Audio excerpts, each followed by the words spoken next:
Tumshukuru Mwenyezi Mungu mwingi wa rehema kwa kutupa afya njema ya kufika siku ya leo.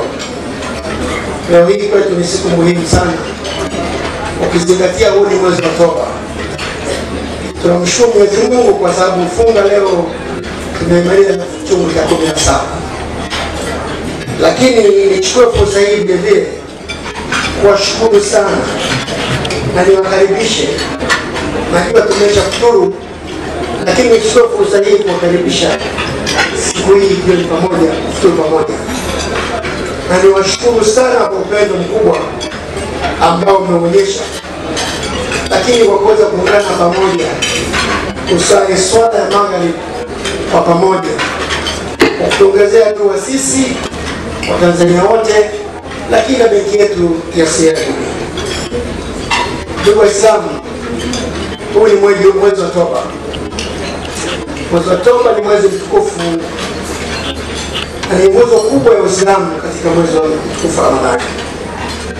Benki yetu ya CRDB imekuwa na utamaduni miaka yote kushiriki mwezi huu wa Oktoba, kwa kuwa inatambua ni mwezi muhimu kwa waumini wa Kiislamu duniani kote.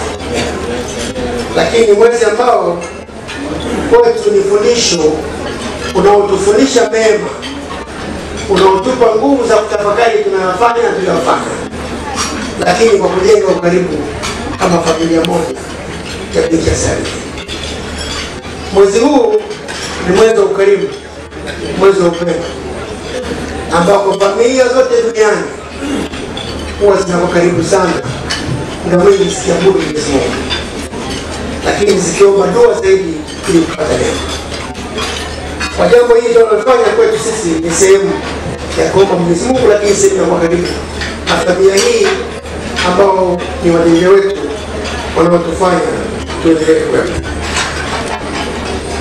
Mwezi wa Ramadhani nimesema ni fundisho kwetu, lakini ni mwezi unaotufunza Waislamu wote nchini au duniani kote kuangalia maisha yetu na jinsi gani tunamcha Mwenyezi Mungu, lakini muda mwingi kutoa zaka na kuendelea kuombea hata wale waliotangulia. Kwa ni mwezi ambao upendo unabidi uwe karibu, amani imetawale zaidi. Lakini nichukue fursa hii vile kwa sababu ni siku nzuri sana. Kwa niaba ya kurugenzi wa bodi na kwa niaba ya management na wafanyakazi wa benki ya CRDB, nichukue fursa hii vile kutoa pongezi na kumpongeza sana Mheshimiwa Rais wa Jamhuri ya Muungano kwa kuteuliwa kuwa mwenyekiti wa chama cha benki. Nichukue fursa hii kwamba leo hii basi tumie kama dua ya kumwombea mema katika utendaji wake ili kusogea majukumu yake. Ndugu Waislamu, Qur'an tukufu surati Bakara aya 21 inatuambia, enyi mlioamini mmelazimishwa kufunga somo kama walivyolazimishwa umma kabla yenu ili mpate kumcha Mwenyezi Mungu. Kwa hiyo Mwenyezi Mungu anatuasa Waislamu, huu ni mwezi wa Ramadhani ambao kila mmoja atakufunga, na ni sehemu ya nguzo muhimu tano za Uislamu. Kwa hiyo niendelee kuombea Waislamu wote walio kwenye mfungo wa Ramadhani, dua zao ziendelee kuswili na funga zao ziweze kutimia. Ndugu Waislamu, nimesema ni mwezi wa upendo. Leo hii tunafuturu hapa, lakini tunafahamu nchi nzima au nchini kuna wenye uwezo na wasiokuwa na uwezo. Kuna watoto yatima ambao wangependa kufuturu kama sisi au wangependa kufuturishwa, na wale wanacho basi watoe kidogo. Katika mwezi huu wa Ramadhani, benki yetu ya CRDB imejitahidi kushirikiana na BAKWATA, na niombe niwashukuru sana, kutafuta vituo 40 vya yatima ili kufuturisha nchi yote. Kwa hiyo niseme tu na imani sadaka hiyo inawafikia watu wetu na funga yao inaweza kuwa njema. Ndugu Waislamu, Nimesema leo tumekuja kufuturu na tunaendelea kufunga kwa sababu bado siku za kufunga zinaendelea. Tuendelee kumcha Mwenyezi Mungu, tuendelee kusali, lakini tuendelishe upendo miongoni mwetu. Na tunakusema ni kwamba benki ya CRDB itaendelea kuwa na Waislamu wote nchini, itaendelea kushirikiana katika mambo mema mazuri ya dini zote, sio Uislamu tu, katika hata shughuli za Kristo tunashirikiana.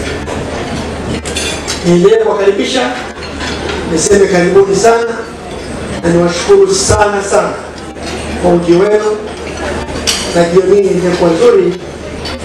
Nichukue nafasi hii kwanza kabisa kumshukuru sana Mwenyezi Mungu Subhanahu wa Ta'ala, lakini kushukuru benki ya CRDB kwa heshima kubwa walionipa leo kuwa mgeni rasmi katika iftari kubwa ambayo inawaleta pamoja wateja wa benki hii, Waislamu na wasiokuwa Waislamu, pamoja na mimi pia nikiwa mteja wa benki ya CRDB.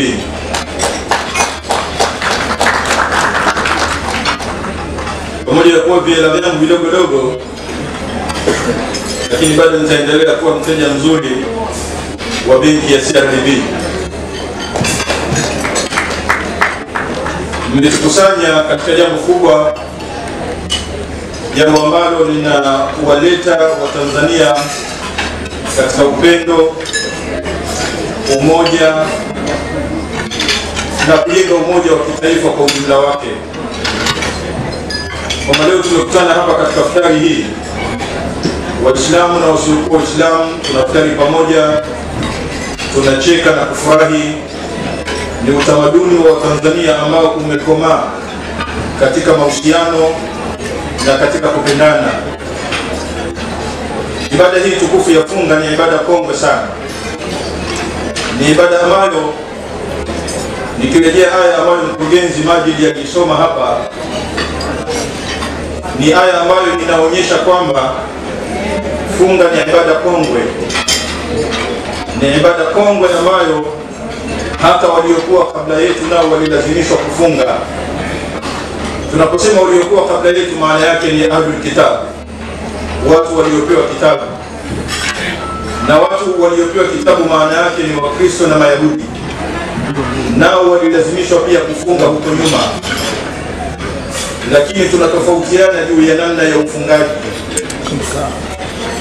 Mwenyezi Mungu aliposema ya ayyuhalladhina amanu kutiba alaykumus siyam, yenye wale ambao walioamini, imefaradhishwa kwenu kufunga, umelazimishwa kwenu kufunga, kama kutiba ala alladhina min qablikum, kama walivyolazimishwa wale ambao waliokuwa kabla yenu. Kumbe hata wale ambao waliokuwa kabla ya ummati Muhammad sallallahu alaihi wasallam nao walilazimishwa pia kufunga. Hii kama ni tashbih, ni tashbihu fil fardhiyya walaysa tashbihu fil kayfiyya. Yani tunafananishwa na umati uliopita katika ibada ya funga, tunafanana nao katika ulazima, lakini hatufanani katika namna ya ufungaji. Kama kutiba ala alladhina min qablikum, kama walivyolazimishwa wale ambao waliokuwa kabla yenu, kwa maana wao walilazimishwa na sisi pia tumelazimishwa kufunga. Lakini namna ya ufungaji Mwenyezi Mungu Subhanahu wa Ta'ala kila watu na kila zama aliwawekea utaratibu wao. La'allakum tattaqun, lengo ili mpate kumcha Mwenyezi Mungu Subhanahu wa Ta'ala. Leo lengo hili linafikiwa pale tunapoacha kufanya maovu na machafu mbalimbali. Mtu mchana kutwa wa Ramadhani anajizuia na mambo ya halali aliyokatazwa na Mwenyezi Mungu Subhanahu wa Ta'ala, na anajizuia pia na mambo ya haramu aliyokatazwa na Mwenyezi Mungu Subhanahu wa Ta'ala.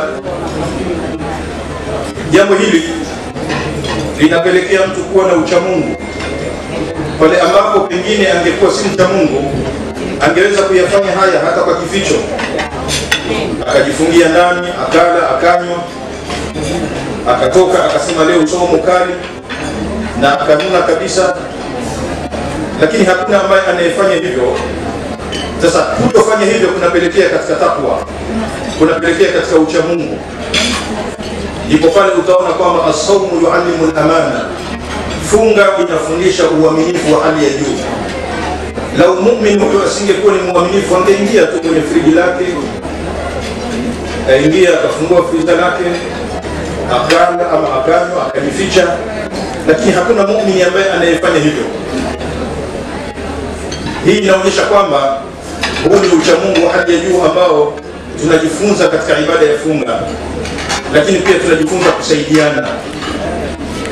Kuna watu katika maisha yao hawajui njaa ni kitu gani, njaa ambayo kwa watu mafakiri na watu maskini ni kitu cha kawaida katika maisha yao, lakini katika ibada ya funga sote tunaonja njaa. Maskini, fakiri, mwenye uwezo, sote kwa pamoja tunaonja njaa. Na kwa maana hiyo yule ambaye njaa alikuwa haijui, kupitia saumu atafunguka katika kusaidia watu. Na ndio maana unaona katika mwezi wa Ramadhani watu wanafunguka katika sadaka, wanatoa zaka, wanatoa sadaka mbalimbali, kwa sababu ile funga yenyewe inamfinyanga muumini katika huduma, katika upendo. Nabii Yusuf alayhi salatu wasalam, sote tunajua yeye alikuwa ameshika hazina ya nchi ya Misri, alikuwa na kila kitu, lakini mara nyingi alikuwa anakaa na njaa. Alipoulizwa, ya Yusuf, atajua wa anta fi khazain al-ard, Yusuf unakaa na njaa na hali ya kuwa uko katika hazina ya nchi ya Misri? Akasema ndio. Akhafu an ashba fa ansa al-jari, naogopa nisishibe nikamsahau mwenye njaa. Kwa hiyo kushiba wakati wote kunamfanya mtu asiwakumbuke maskini, asiwakumbuke mafakiri. Lakini leo somo hii kwa pamoja tunaonja ladha ya njaa, na kwa maana hiyo tunakumbuka maskini na mafakiri ambao njaa kwao ni kitu cha kawaida kabisa. Na nichukue fursa hii kuwapongeza sana Mr. Nsekela, nikupongeza sana na uongozi mzima, na hasa pale mlipoamua kulisha watoto mayatima. Mmefanya jambo zuri sana, kwa sababu tunapowakumbuka hawa maskini, mafakiri na mayatima na hata wajane pia, huwa ni baraka. Baraka kwa benki, lakini pia ni baraka kwa nchi yetu. Nchi yetu ya Tanzania inapata baraka kwa vitu vingi. Haya mambo tunayoyafanya yanaleta baraka katika nchi. Hii amani tulionayo na utulivu tulionao hauji bure. Leo tunaendelea kutembea vifua mbele wa Tanzania. COVID-19 imekuwa ni historia katika nchi yetu, si bure, ni kwa sababu ya mambo mema, na